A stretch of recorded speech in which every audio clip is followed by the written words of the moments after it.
wabarakatuh. Perkenalkan, nama saya Aldi Muldoko dari kelas 9A SMP Negeri 4 Juwana. Ketika saya melakukan kesalahan, dia menegur saya dengan baik, sehingga saya merasa tidak tertekan. Saya diingatkan dengan keyakinan sekolah yang telah dibuat, dan saya akan berusaha untuk memperbaiki kesalahan saya. Wassalamualaikum warahmatullahi wabarakatuh.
Jadi nggak fokus, terus nilainya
diajak berpikiran untuk mencari solusi dan memperbaiki kesalahan yang saya buat, dan saya akan berusaha menaati keyakinan kelas yang ada.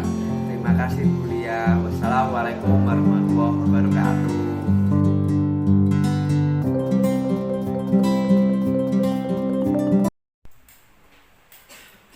Bismillahirrahmanirrahim. Assalamualaikum warahmatullahi wabarakatuh. Selamat siang Bapak Ibu semuanya. pada kesempatan di siang hari ini sebelumnya kepada Ibu Kepala Sekolah yang terhormat dan kepada rekan-rekan guru beserta PU yang telah menyempatkan waktunya untuk hadir di sini, saya ucapkan terima kasih. Di kesempatan siang hari ini perkenalkan saya Lia Hasti Susanti. Di sini saya sebagai CGB Angkatan 7 Kabupaten Pati untuk diberikan kesempatan mensosialisasikan yang disebut dengan budaya positif, menyebarkan pemahaman dan pengalaman penerapan budaya positif, itu lengkapnya. Dan saya yakin tema budaya positif ini sudah banyak teman-teman dengar atau mungkin baca dan bahkan sudah dipraktekkan secara baik di lingkungan sekolah kita. Tapi tidak ada salahnya jika kita bersama-sama di kesempatan siang hari ini untuk kembali mengulas apa yang dimaksud dengan budaya positif.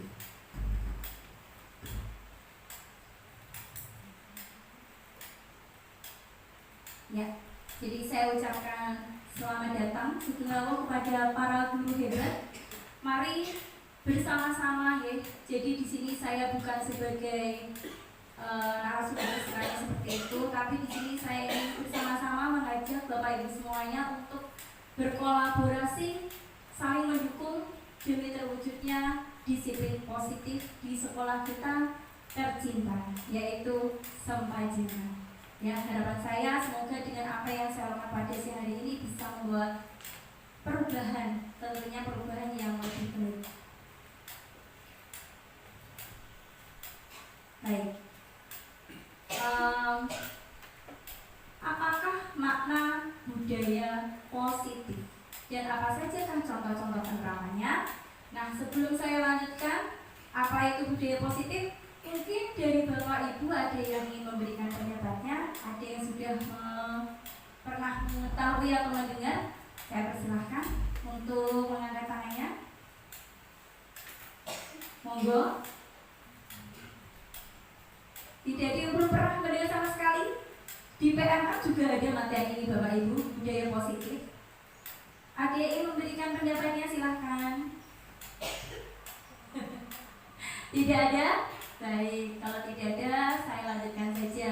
Kira-kira apa yang dimaksud dengan budaya positif dan bagaimana penerapannya? Silahkan dibuka ke slide yang selanjutnya. Baik.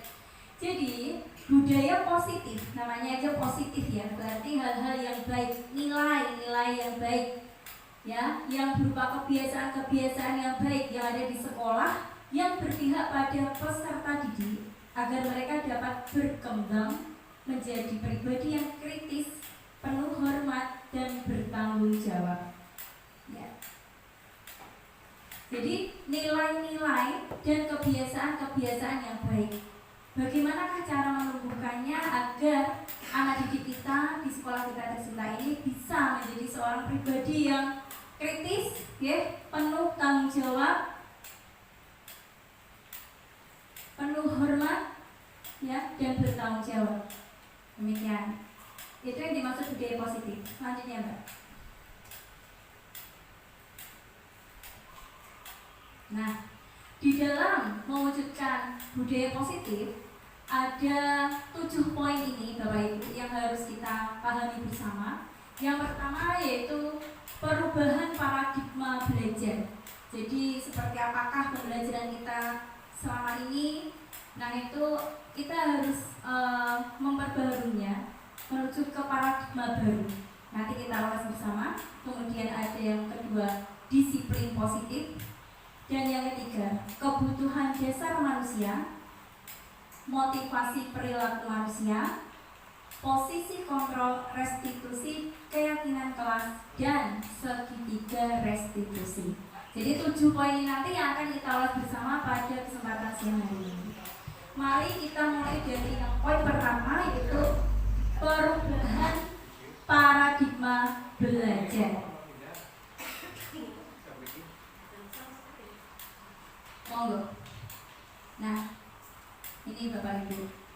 Jadi Bapak pendidikan kita, Bapak Ki Hajar Dewantara, ternyata sudah sejak masa hidup beliau memperkenalkan sebuah filosofi pendidikan, yang mana saat ini terkenalnya adalah filosofi pendidikan oleh Ki Hajar Dewantara. Di antara filosofi tersebut, poin-poin pentingnya adalah yang pertama, bukan tabula rasa. Kemudian semua anak terlahir dengan bakatnya masing-masing. Pembelajaran budi pekerti, tugas guru menuntun bakat tersebut agar anak tumbuh dengan selamat dan bahagia. Guru ibarat petani, anak ibarat biji jagung, kodrat alam, kodrat zaman, dan berpihak pada anak. Ini adalah poin-poin penting dari filosofi beliau. Pada intinya, yang dimaksud dari uraian filosofi Ki Hajar Dewantara adalah bahwa kita sebagai guru di sini, kita sebagai ganti orang tua mereka yang ada di sekolah, kita harus memahami bahwasanya anak yang kita asuh setiap harinya merupakan seorang pribadi yang muncul dengan keunikan mereka masing-masing. Jadi kita tidak bisa menyamaratakan bahwa si A itu harusnya pintar matematika, berarti si B juga harusnya bisa matematika. Mereka memiliki keunikannya masing-masing. Dan tugas kita sebagai pendidik dan juga pengajar di sini adalah menuntun. Nah, kata-kata di sini adalah menuntun mereka untuk menebalkan garis samar yang ada di dalam mereka, ya, untuk bisa mengenali potensi dan bakat yang mereka miliki. Jadi kita tidak bisa memaksakan kehendak kita bahwa anak ini itu harusnya ya pintar materi ini, juga harus bisa menguasai materi B dan seterusnya. Kita hanya menuntun tumbuh kembang mereka agar nantinya sesuai dengan tujuan pendidikan nasional kita, mereka bisa menjadi seorang individu yang selamat dan bahagia, gitu, selamat dan bahagia. Dan tugas kita itu menuntut mereka sesuai dengan kodrat alam dan kodrat zaman. Nah, kalau ini mungkin Bapak Ibu ada yang bisa memberikan pendapatnya, kodrat alam, kodrat zaman. Silakan. Ada yang ingin memberikan pendapatnya? Tidak ada lagi, baik, saya lanjutkan kalau begitu. Kodrat alam. Jadi yang dimaksud kodrat alam adalah anak-anak kita yang hidup dan tumbuh di nuansa Jawa, yang tepatnya kita saat ini berada di Jawa Tengah. Kita bisa mendidik mereka sesuai dengan budaya Jawa kita, tanpa harus terpengaruh dan tergerus dengan budaya-budaya asing yang ada di luar. Bukan berarti kita menolak budaya tersebut, tapi kita bisa mengambil intisari yang baik, kita serap, dan yang jelek kita bisa bantu anak-anak untuk memfilter, mensaring budaya-budaya tersebut. Untuk kodrat zamannya, bahwa sekarang ini anak-anak HP aja sudah menjadikan suatu alat atau gadget yang gak bisa lepas ya dari anak-anak. Jadi untuk era digital kita di era milenium ini, kita bisa membantu anak-anak untuk bisa juga tidak ketinggalan dengan zaman, yaitu dia mengenalkan mereka pada alat teknologi. Itu untuk kodrat alam dan kodrat zaman. Dan yang terakhir, berpihak pada anak. Nah, ini yang paling penting, yaitu bahwa kita sebagai guru di sini, kita harus bisa melaksanakan pembelajaran yang berpihak kepada anak. Bagaimana caranya kita itu mengkonsep pembelajaran kita menjadi pembelajaran yang menyenangkan, ya. Mungkin kita memang kelihatan agak repot sedikit di awal dalam persiapan, tetapi jika kita bisa memperoleh senyum mereka dalam pembelajaran kita, harapan mereka bahwa mereka itu saya pasti bisa. Nah, dengan kita membantu mereka untuk mewujudkan keinginan mereka untuk menguasai mapel yang kita sampaikan dengan mengonsep pembelajaran yang menyenangkan tadi, saya rasa hasil yang kita dapatkan juga pasti akan terasa di dalam hati, ya. Mari kita melaksanakan tugas kita itu dari hati, bukan semata-mata mencari nafkah, ya, tapi memang kita itu mencintai anak-anak dari hati kita bekerja untuk mereka. Selanjutnya, nah ini yang pertama, ya. Jadi dari 7 poin tentang budaya positif tadi, yang pertama yaitu perubahan paradigma. Untuk membangun budaya yang positif, sekolah perlu menyediakan lingkungan yang positif, aman, dan nyaman agar murid-murid mampu berpikir, bertindak, dan mencipta dengan merdeka, mandiri, dan bertanggung jawab. Sekali lagi, dari uraian tersebut yang penting adalah menciptakan lingkungan. Nah, lingkungan yang dimaksud di sini adalah tidak hanya lingkungan yang ada di dalam kelas, tetapi juga lingkungan di area sekolah. Mari Bapak Ibu kita manfaatkan semaksimal mungkin fasilitas yang disediakan oleh sekolah kita. Jadi pemanfaatan yang maksimal di penggunaan lab yang sudah ada, kemudian lingkungan-lingkungan alam kita, banyak tumbuhan ini bisa juga kita manfaatkan. Jadi kita juga harus bisa mengajak anak-anak untuk bisa melestarikan, mewujudkan lingkungan yang aman, yang nyaman, sehingga ketika mereka belajar pun mereka pasti akan merasakan kenyamanan. Nah, kalau mereka nyaman, pasti mereka juga merasa betah di sekolah. Tidak ada yang namanya istilah anak keluar di saat jam pelajaran, anak membolos. Nah, mari kita kurangi hal-hal yang seperti itu dengan menciptakan lingkungan yang aman dan nyaman. Kemudian yang kedua, lazimnya disiplin dikaitkan dengan kontrol. Dalam hal ini kontrol guru dalam menghadapi murid. Ya, kontrol kita dalam menghadapi murid. Bagaimana kita bisa mengajak murid-murid kita untuk bersama-sama. Ya Bapak Ibu, itu kurang R ya, saya paham Bapak Ibu. Ya, terima kasih. Kalau begitu berarti Bapak Ibu tidak mengantuk. Kalau ada hal seperti itu ya, terima kasih untuk koreksinya Bapak, selamat. Jadi intinya bahwa dalam pelaksanaan disiplin ini, mari kita ciptakan lingkungan yang nyaman dan kita juga bisa mengontrol anak-anak untuk bisa melakukan pembelajaran yang menyenangkan. Selanjutnya Mbak, next. Nah ini ada istilah teori kontrol. Nah kali ini tepat ya Bapak ya.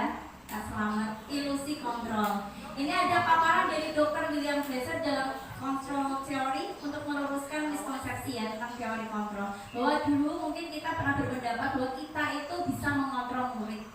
Murid itu satu individu, satu manusia yang bisa kita kendalikan. Nah kita punya pemikiran seperti itu. Kemudian juga punya pemikiran bahwa kritik dan membuat orang merasa bersalah dapat menguatkan karakter. Jadi ketika ada anak kita yang melakukan suatu kesalahan, lalu kita berikan hukuman, kita kritik sehingga dia akan merasa iya saya bersalah. Nah dengan cara seperti itu berarti bisa menguatkan karakternya. Apakah memang benar? Kemudian yang ketiga ada ilusi bahwa semua penguatan positif, efektif dan bermanfaat. Penguatan positif ini misalkan kok di pembelajaran matematika, nah Pak Baju dulu seringnya anak yang bisa mengerjakan soal itu terus dikasih hadiah, dikasih uang, dikasih jajan. Nah itu, apakah penguatan-penguatan tersebut memang efektif dan bermanfaat? Kemudian yang keempat, ilusi bahwa orang dewasa memiliki hak untuk memaksa. Nah ini, karena kita merasa gurunya kita lebih tua, kita lebih dewasa, berarti kita punya kewenangan untuk memaksa mereka, anak-anak didik kita yang usianya di bawah kita. Apakah memang seperti itu? Kebenarannya mari kita cek untuk di next slide, yaitu bisakah kita mengontrol seseorang? Nah sebelum saya lanjutkan, saya ingin meminta bantuan dua orang teman kita untuk bisa maju ke depan. Siapa yang ingin sukarela membantu saya? Ke depan untuk memainkan satu games. Oh iya, terima kasih Bu Fitri Adriani. Terima kasih sudah bersedia. Semoga Bu Fitri mau mengajak siapa untuk diajak bermain? Mau mengajak temannya siapa?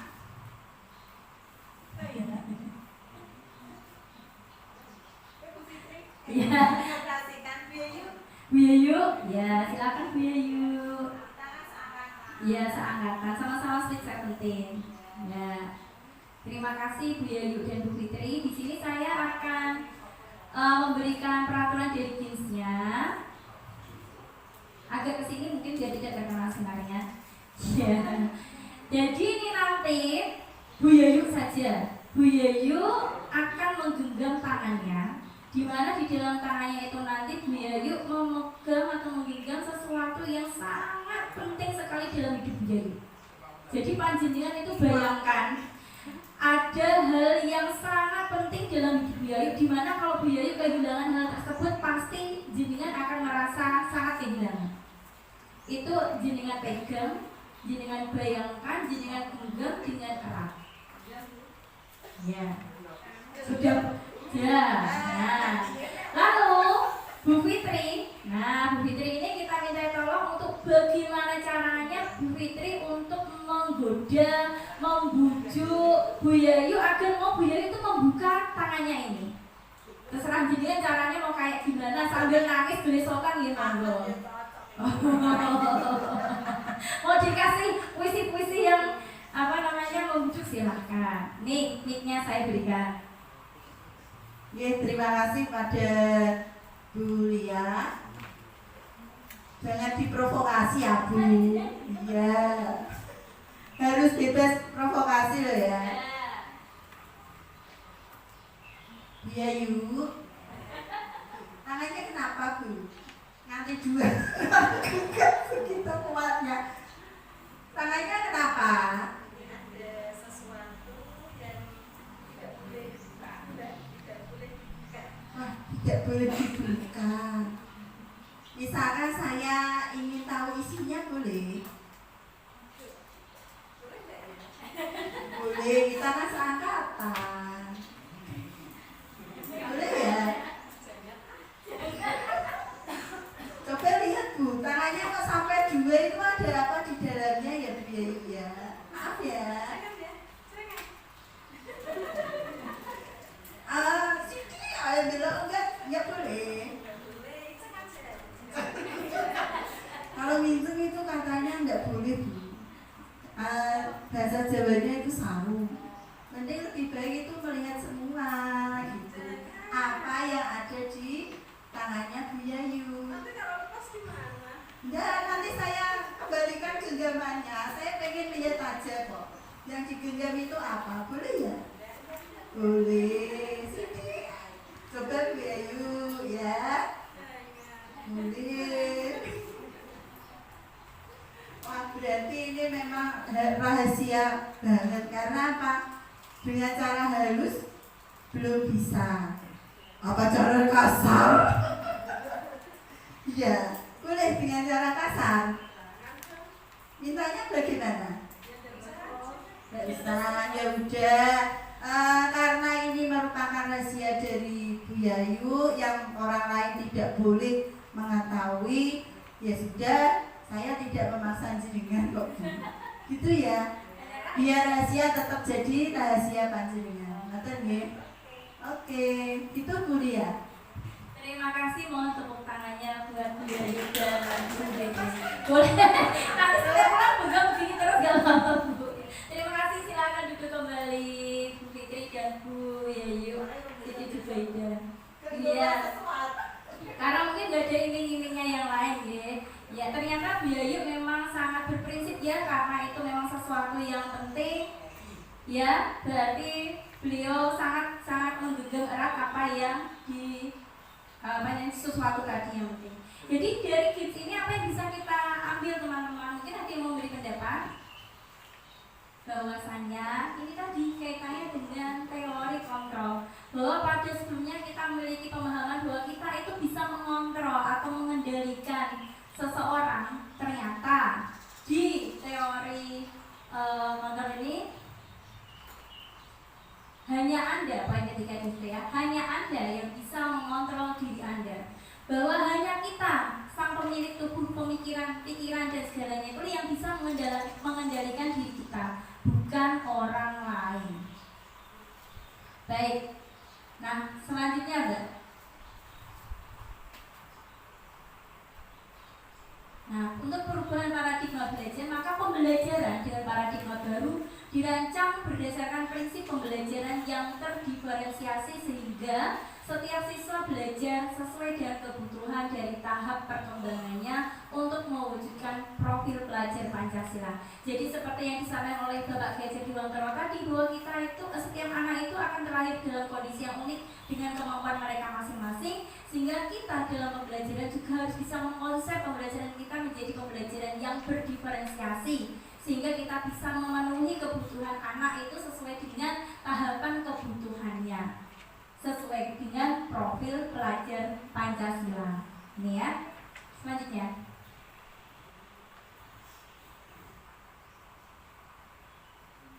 Baik, poin yang kedua dalam menciptakan budaya positif adalah disiplin positif.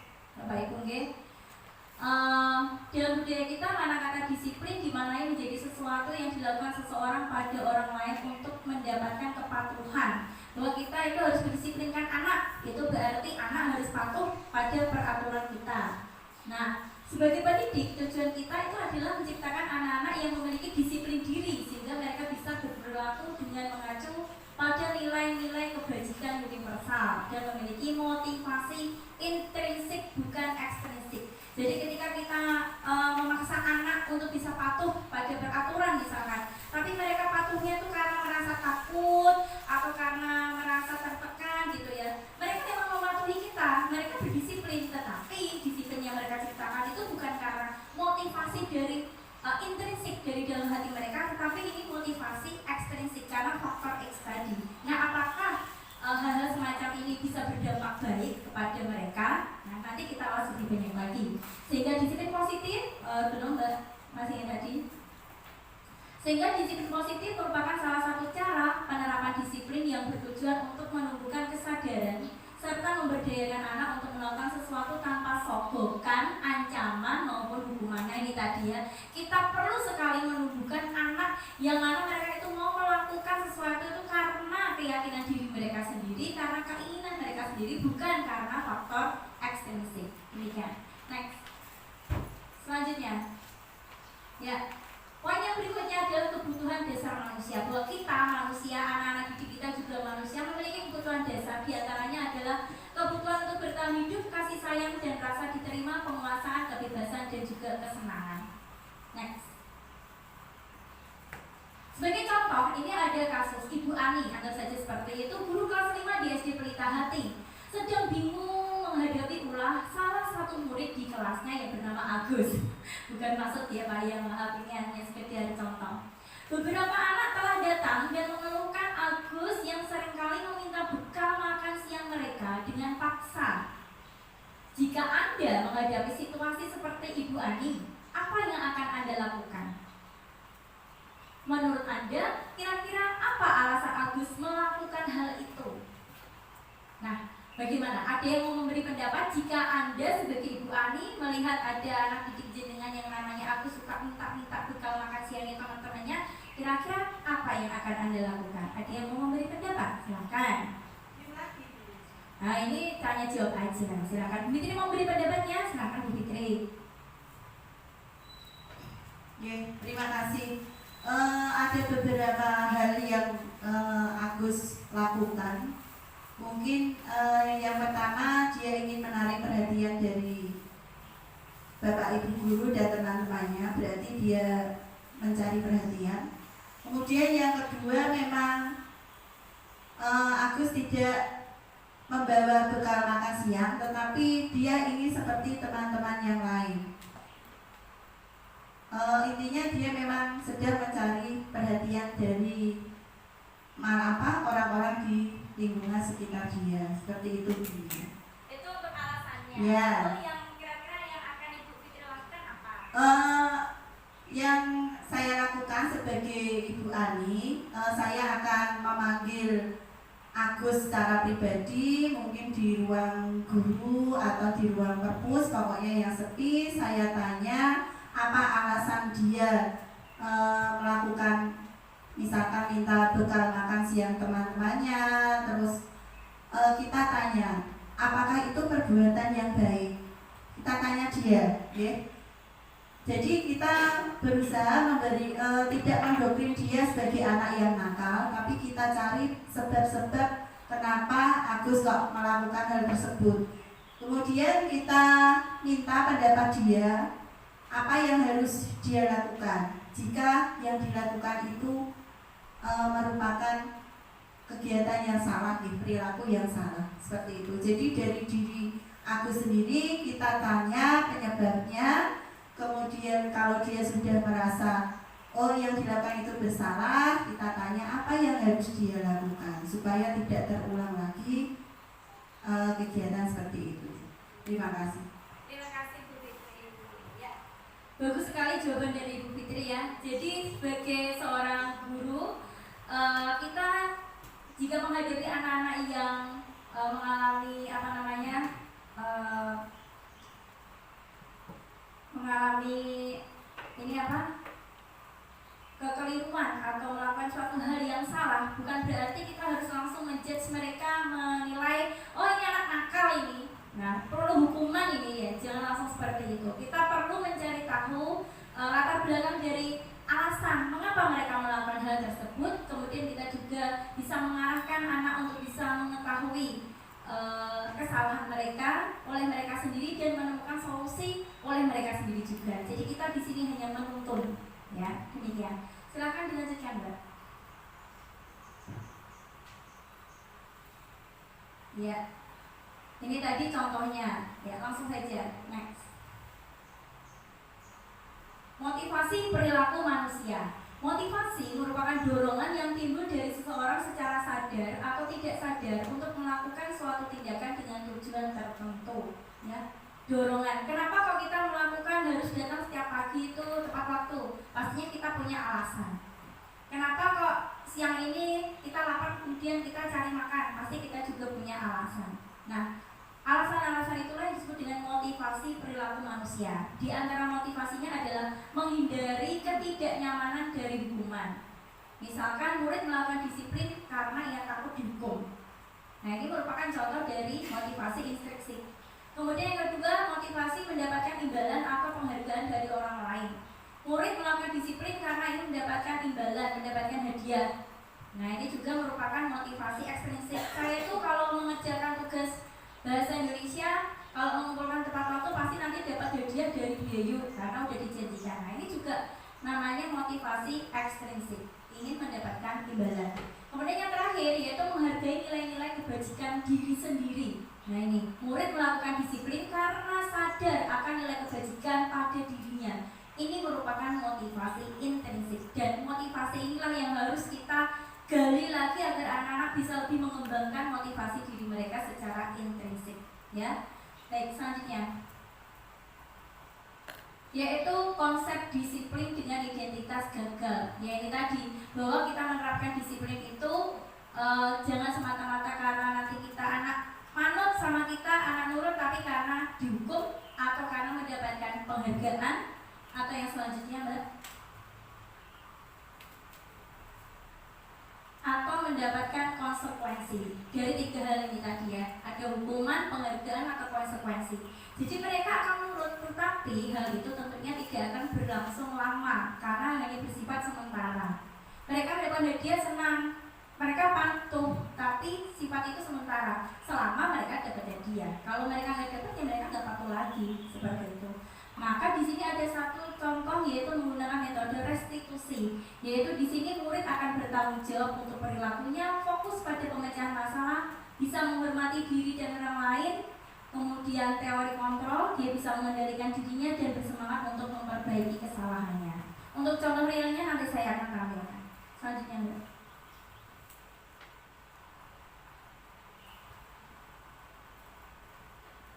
Nah, ini bedanya untuk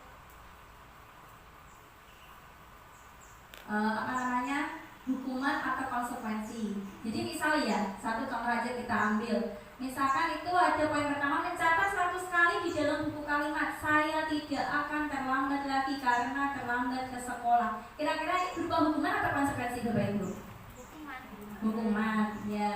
Contoh lagi yang kedua, lari mengelilingi lapangan basket 2 kali karena terlambat jadi di sekolah. Hukuman atau konsekuensi? Hukuman. Ya, coba kita next saja. Itu sebagai sampel aja. Nah, ini tadi ya, bahwa ada poin-poin di sini yang berupa hukuman ataupun konsekuensi. Next selanjutnya. Nah, inilah perbedaan antara hukuman, konsekuensi, dan restitusi. Bahwa pada dasarnya hukuman atau konsekuensi di sini intinya guru menghukum, guru memberikan sanksi, dan anak itu pasti akan merasa tertekan. Sedangkan untuk restitusi, guru itu menanyakan keyakinan yang mereka miliki, bukan keyakinan beragama di sini keyakinan kelas dan keyakinan dirinya, dan membantu siswa untuk menyelesaikan masalahnya. Guru terbuka dan siswa menghormati dirinya dan orang lain. Jadi jabaran ini seperti yang disampaikan oleh Ibu Fitri tadi. Next, selanjutnya. Ya, ini ada 5 posisi kontrol yang bisa kita terapkan. Yang pertama biasanya kita melakukan posisi kontrol kita sebagai penghukum. Yang ini tadi efeknya Ibu tahu sendiri ya seperti apa. Kemudian pembuat merasa bersalah, itu maksudnya ketika anak melakukan kesalahan terus jenengan dukani, terus akhirnya piye kowe kok seperti ini salahan kamu, sampai kaca jendela bisa jadi pecah. Nah seperti itu, jadi menjudge anak bahwa dia yang salah. Kemudian sebagai teman, jadi di sini kita bisa berperan ketika anak punya masalah, kita menjadi teman mereka, mengajak mereka diskusi, mengeluarkan unek-uneknya. Kemudian sebagai pemantau, di sini kita bisa melihat perkembangan anak itu dalam menyelesaikan masalahnya bagaimana. Nah, gabungan dari 2 posisi ini, teman dan pemantau, itulah disebut dengan posisi manajer. Dan posisi manajer inilah yang diharapkan bisa dikuasai oleh Bapak Ibu semuanya dalam membantu anak didik kita untuk menjadi anak yang baik dalam menyelesaikan permasalahan mereka. Berikutnya, keyakinan kelas. Nah ini yang sedang marak-maraknya ya. Apa itu yang dimaksud dengan keyakinan kelas, hukuman dan penghargaan? Mengapa kok kita nggak pakai peraturan saja? Mengapa kok harus menggunakan keyakinan kelas? Karena pada dasarnya memang mirip. Peraturannya ini poin A, B, C. Keyakinannya juga nanti ada poin A, B, C. Kenapa kok harus menggunakan poin keyakinan? Mungkin muncul pertanyaan seperti itu di benak Bapak Ibu. Nah, mengapa kita misalkan ya? Mengapa kita memiliki peraturan harus menggunakan helm bila mengendarai kendaraan roda 2? Kenapa kalau harus ada peraturannya? Mengapa kok kita memiliki peraturan harus datang tepat waktu pada saat mengikuti pelatihan? Nah, untuk mendukung motivasi intrinsik, kembali ke nilai-nilai atau keyakinan-keyakinan lebih menggerakkan seseorang dibandingkan mengikuti serangkaian peraturan. Jadi intinya, jika kita itu terapkan peraturan, pasti haluannya kita itu ini peraturan harus ditepati. Bawaannya kita untuk melakukannya itu juga terkadang mungkin berat. Tapi kalau keyakinan itu kan dari diri kita sendiri. Berarti kita itu pasti akan merasa tergerak oleh diri kita sendiri untuk bisa melakukan hal yang sudah menjadi kesepakatan atau keyakinan bersama. Itulah mengapa digunakan istilah keyakinan. Berikutnya. Nah, keyakinan kelas adalah nilai kebajikan atau prinsip universal yang disepakati bersama secara universal lepas dari latar belakang suku, negara, bahasa maupun agama. Seseorang akan lebih bersemangat untuk menjalankan keyakinannya daripada hanya sekedar mengikuti serangkaian peraturan. Jadi itu yang saya uraikan tadi ya. Intinya kalau peraturan itu kelihatan lebih memaksa, tapi kalau keyakinan itu berasal dari diri kita sendiri. Nah, untuk bisa membentuk keyakinan kelas, ini keyakinan kelas bersifat abstrak daripada peraturan. Keyakinan kelas berupa pernyataan yang universal. Pernyataan keyakinan kelas senantiasa dibuat dalam bentuk positif. Jangan sampai kita anak meyakini yang negatif, kita arahkan mereka ke hal yang positif. Keyakinan kelas hendaknya tidak terlalu banyak sehingga mudah diingat dan dipahami. Nah ini, kemudian semua warga kelas sebaiknya ikut berkontribusi dalam membuat kegiatan kelas. Bersedia meninjau kembali keyakinan kelas dari waktu ke waktu, ya, biar kita bisa up to date. Berikutnya.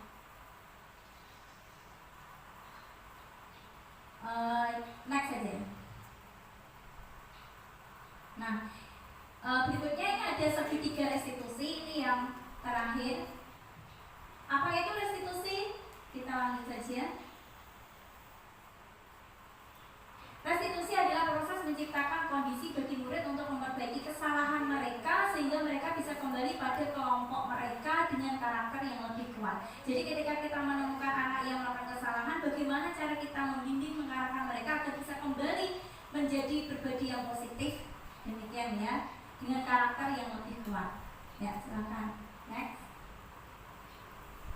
Nah, ciri-ciri restitusi di sini bukan untuk menghapus kesalahan, tapi belajar dari kesalahan yang dibuat, memperbaiki hubungan, menawarkan bukan memaksa, restitusi menuntut untuk melihat ke dalam diri, restitusi mencari kebutuhan dasar yang mendasari tindakan, restitusi diri adalah cara yang paling baik untuk memperbaiki diri, restitusi fokus pada karakter bukan tindakan, restitusi fokus pada solusi, restitusi mengembalikan murid yang berbuat salah pada kelompoknya.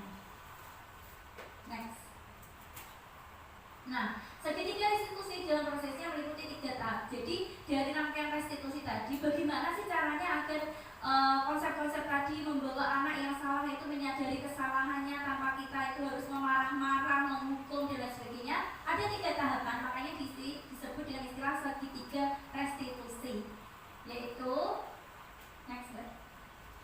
Nah ini dia gambarannya segitiga restitusi. Pertama-tama tahapannya adalah kita menstabilkan identitas. Menstabilkan identitas adalah di sini kita tanya alasan-alasan mengapa kok anak itu melakukan kesalahan. Misalkan tadi ada contoh si Agus, kenapa kok dia itu sampai minta bekal kepada teman-temannya, alasannya apa? Kita stabilkan.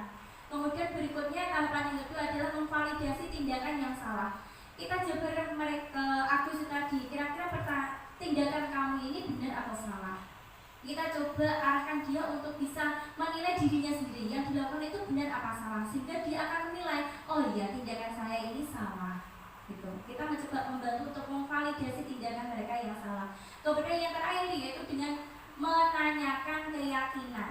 Jadi sebelumnya kan mungkin sudah pernah dibuat suatu kesepakatan keyakinan bahwa hal yang seperti itu tidak baik. Lalu kira-kira apa yang akan aku lakukan? Kita tanya mereka untuk bisa menjawab oleh diri mereka sendiri. Kira-kira apa nak yang akan kamu lakukan untuk memperbaiki kesalahan yang kamu buat? Biarkan mereka sendiri yang menjawab, mencari solusinya. Bukan kita. Berarti kamu itu harus begini, begitu dan seterusnya. Kita nggak perlu dikte, kita arahkan aja. Seperti itu yang dimaksud dengan segitiga restitusi. Selanjutnya Mbak. Nah ini itu tadi selesai jabaran tentang budaya positif, diantaranya tadi ya banyak sekali poin-poinnya. Nah ini ada saya tampilkan satu contoh dari poin budaya positif, yaitu pembentukan keyakinan kelas. Di gom Mbak, keluar dari ini, di on dulu ya, di gom, disilang dulu ya SPDS-nya. Oke, bisa di gom ya, mohon Bapak Ibu bisa memperhatikan.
Ya, karena suaranya tadi hilang, jadi saya lanjutkan saja ya.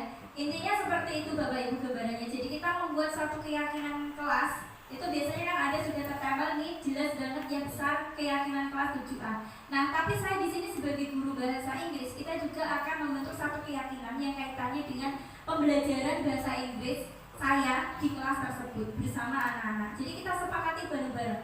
Di situ tadi ada beberapa poin, ada 7 poin awalnya ya. Salah satunya tadi ada yang minta itu Bu tugasnya sedikit aja. Oke, kita tampung apa yang menjadi keinginan mereka, kita tuliskan. Tapi habis itu kita berikan pengertian, kita berikan arahan. Kalau memang maunya tugas sedikit, lalu nanti nilainya bagaimana? Padahal kita nanti kan ada TT, tujuan pembelajaran yang mana harus ada penilaiannya di situ. Jadi kita arahkan mereka. Lalu di situ saya ganti poinnya ya, bahwa penilaian itu harus sesuai dengan PP yang disepakati bersama.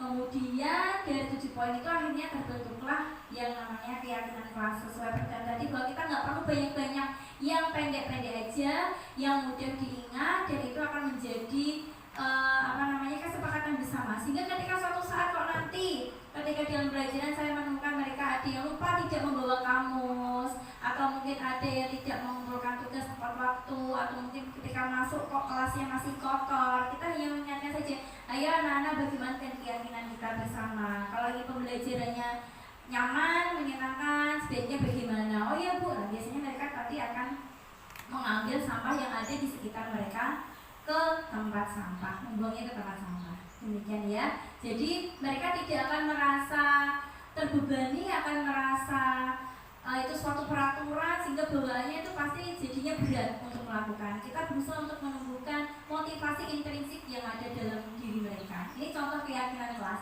Nah, kemudian ada satu lagi sebetulnya Bapak Ibu, kembali ke yang slide dah.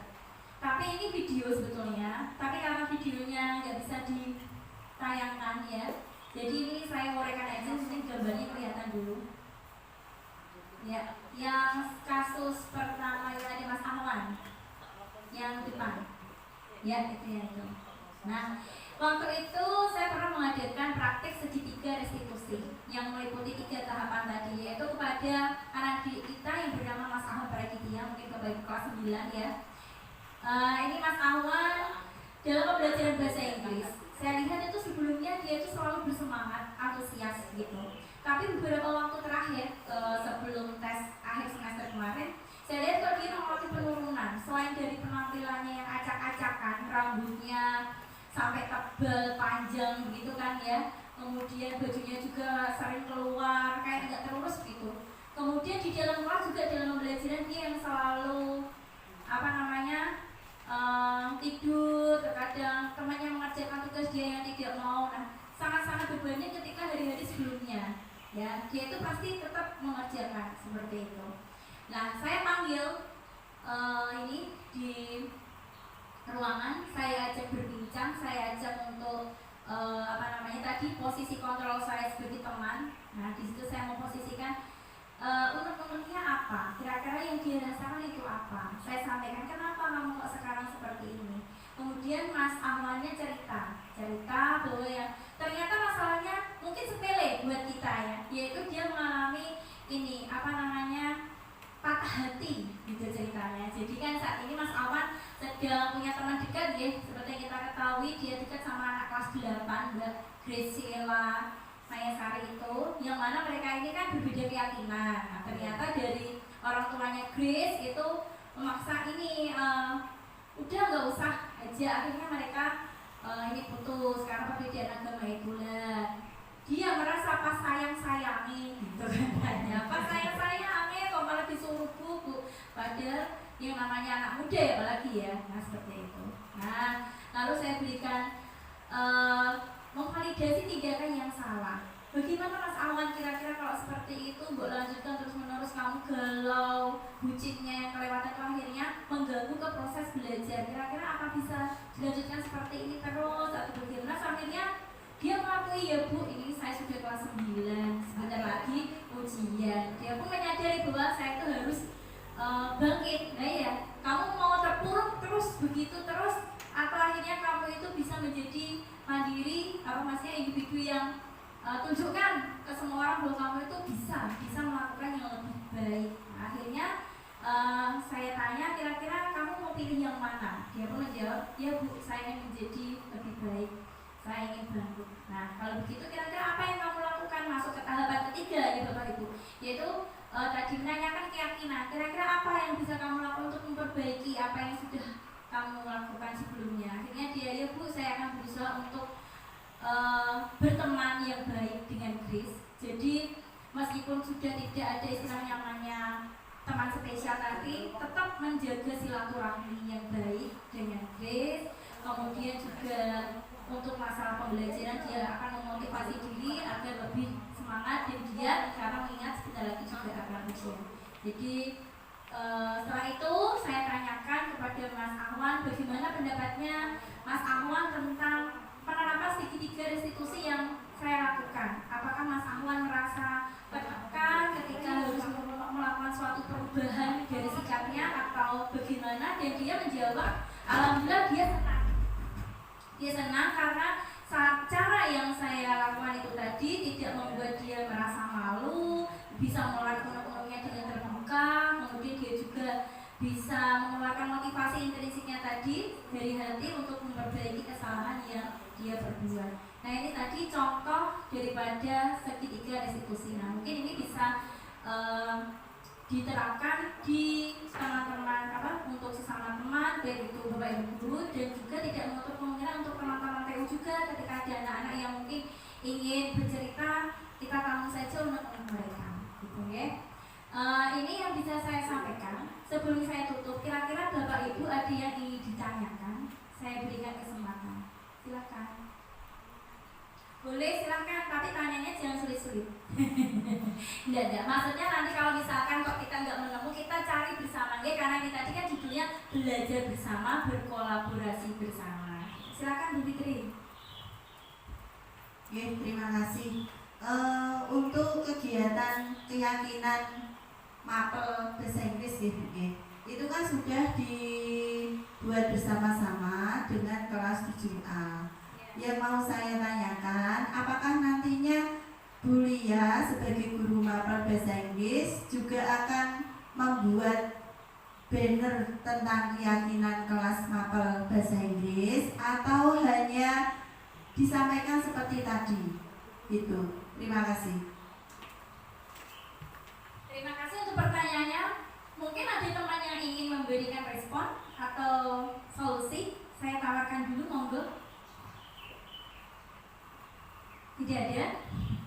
Baik, kalau begitu saya jawab aja. Ya Bu Fitri. Jadi keyakinan kelas biasanya ya setelah kita buat kesepakatannya kan kita tempelkan di depan kelas. Kayak tadi yang keyakinan kelas 7A, ya begitu. Nah, bahwasanya saya merasa bahwa sebagai guru mapel pun kita tuh perlu menanyakan kesepakatan dengan anak-anak apa yang perlu kita yakini bersama selama pembelajaran setahun ke depan bersama mereka. Dan keyakinan itu menurut saya secara pribadi akan sangat lebih baik jika keyakinan itu bisa tertulis dan terekam secara baik sehingga tidak akan mudah hilang ya, di dalam kelas gitu. Jadi kalau misalkan pun ditempel itu pasti nantinya akan lebih baik. Cuman yang saya tanyakan nanti kalau misalkan di dalam satu kelas itu ada 12 mapel. Nah, kira-kira dari masing-masing mapel nanti juga akan melakukan keyakinan kelas yang sama. Berarti nanti di belakang kelas perlu kita sediakan space gitu untuk menempelkan atau bagaimana? Ini saya minta kesepakatan dari teman-teman semuanya, mungkin yang dari wali kelasnya atau yang dari teman-teman yang mengajar di kelas tersebut. Kira-kira enaknya bagaimana? Mohon pendapat. Kayaknya nggak perlu. Dari Bu Nur, dia pripun Bu? Banyaknya nggak perlu. Kalau Ibu Nur menyampaikan kelihatannya terlalu banyak nanti tempelan sehingga tidak perlu. Baik, itu. Ada lagi yang punya pendapat yang lain? Untuk kuliah nggak usah pakai benda, apa Iya, berarti tetap ada yang ditempel bukan ya Bu? Tapi tertuliskan di dalam kertas nggih.